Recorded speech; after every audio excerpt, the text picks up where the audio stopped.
Sistem endokrin melibatkan kelenjar tanpa saluran yang menghasilkan hormon, kemudian diedarkan oleh darah menuju bagian-bagian tubuh yang memiliki reseptor.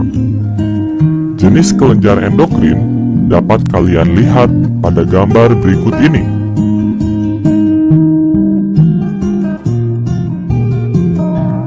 Kelenjar endokrin yang pertama akan kita bahas yaitu kelenjar pineal. Kelenjar pineal menghasilkan hormon melatonin yang mengatur ritme biologis tubuh. Salah satu contoh dari ritme biologis tubuh yaitu mengatur kapan kalian tidur dan kapan kalian bangun. Kelenjar endokrin berikutnya adalah hipotalamus. Hipotalamus sangat penting bagi sekresi hormon pada bagian hipofisis. Hipotalamus menghasilkan beberapa jenis hormon, diantaranya adalah corticotropin releasing hormone, gonadotropin releasing hormone, thyrotropin releasing hormone, dan prolaktin releasing hormone. Berikut adalah salah satu contoh hormon yang dihasilkan oleh hipotalamus yang akan mempengaruhi hipofisis. Hipotalamus menghasilkan thyrotropin releasing hormone yang dibawa oleh darah dan berpengaruh terhadap reseptor-reseptor yang ada pada hipofisis anterior. Pada bagian hipofisis anterior, PRH akan mempengaruhi sel-sel tersebut untuk mensekresikan hormon TSH. Kelenjar endokrin yang kita sebut sebagai master of gland adalah hipofisis atau pituitary. Hipofisis disebut sebagai master of gland karena dapat mengatur pengeluaran hormon pada kelenjar endokrin yang lain. Hipofisis terdiri dari dua bagian, yaitu anterior dan posterior. Kelenjar hipofisis anterior menghasilkan 5 jenis hormon. Yang pertama adalah somatotropin atau GH. Somatotropin mengatur proses pertumbuhan tubuh. Yang kedua adalah gonadotropin, yaitu FSH dan LH.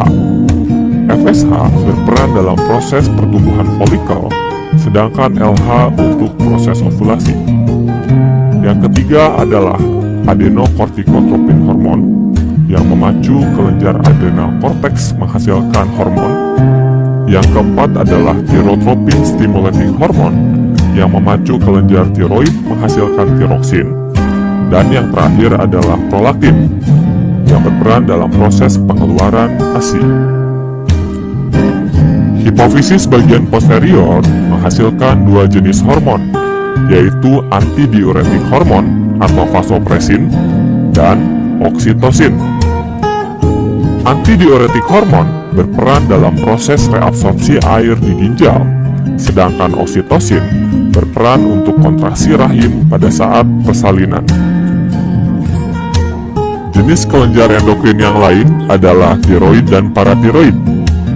Tiroid menghasilkan 2 hormon yaitu tiroksin dan kalsitonin, sedangkan paratiroid menghasilkan parathormon. Tiroksin merupakan hormon yang mengatur metabolisme tubuh serta perkembangan mental, sedangkan kalsitonin menurunkan kalsium di dalam darah dengan cara menimbunnya di dalam tulang. Berbeda halnya dengan paratiroid yang meningkatkan kadar kalsium darah dengan cara mengambilnya dari tulang.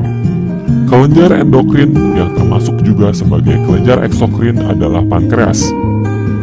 Bagian pankreas yang termasuk ke dalam kelenjar endokrin adalah pulau Langerhans. Pada bagian pulau Langerhans terdapat 3 jenis sel, yaitu sel alfa, sel beta, dan sel delta. Sel alfa pulau Langerhans menghasilkan hormon glukagon yang berperan dalam meningkatkan kadar glukosa di dalam darah. Sel beta menghasilkan insulin yang menurunkan kadar glukosa di dalam darah, serta sel delta menghasilkan somatostatin yang menghambat hormon pertumbuhan atau GH. Kelenjar endokrin yang berikutnya adalah adrenal atau kelenjar anak ginjal. Kelenjar tersebut terdiri dari 2 bagian, yaitu korteks dan medula. Bagian korteks kelenjar adrenal menghasilkan 3 jenis hormon, yaitu glukokortikoid, mineralokortikoid, dan gonadokortikoid. Glukokortikoid berperan pada saat kita stres dengan cara meningkatkan laju gluconeogenesis, yaitu pembentukan glukosa bukan berasal dari karbohidrat. Mineralokortikoid berperan dalam proses mengatur kadar mineral di dalam darah.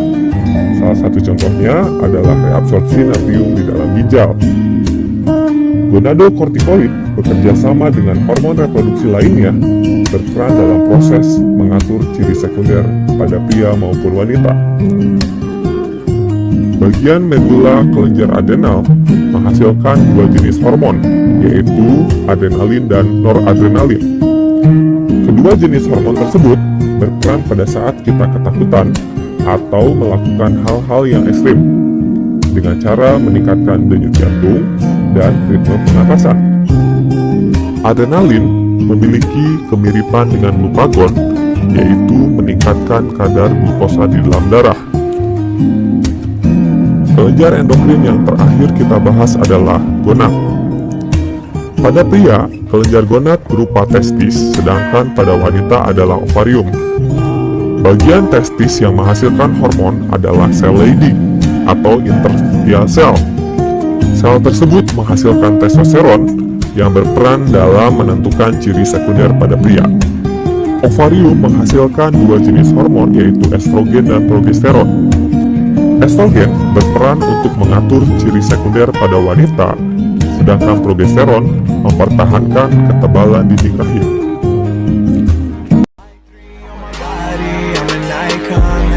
Girl about a 10, I should fuck her in the Benz.